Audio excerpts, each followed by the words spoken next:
কোরআনের হাফেজ কিন্তু নিয়া কথা বলতো, টকশোতে কথা বলতো, কিন্তু বুঝতো না এই হাদির মধ্যে ঈমানের নূরের ঝংকার বাজতেছে।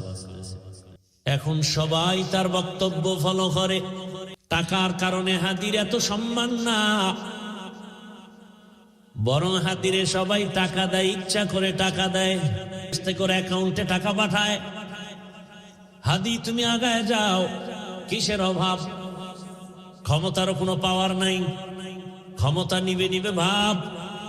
সংসদ ভবনে যাবে, গোটা জাতির কল্যাণে কথা বলবে, জিন্দা অবস্থায় যেতে পারে নাই, লাশ সংসদ ভবনে চলে গেছে।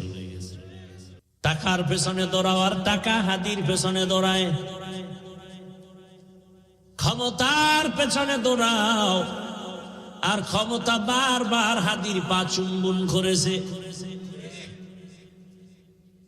গোটা দুনিয়ার কেউ নাই যার চোখ পড়ে নাই,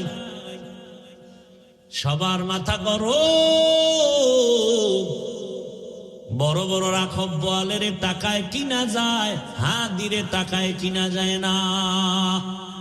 কলিজা ভরে দোয়া করছি, আল্লাহ আমার দেশের আর একটা যুবক যেন হাদির মতো রাস্তায় ঝরে পড়ে না যায়।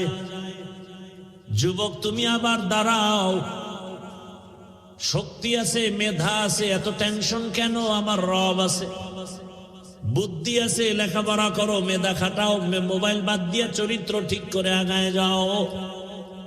গোটা দুনিয়া তোমার পাকে কদমকে চুম্বন করবে। এক একটা যুবককে বলবো তুমি এক একটা হাদি হয়ে নতুন করে আবার দাঁড়িয়ে যাও।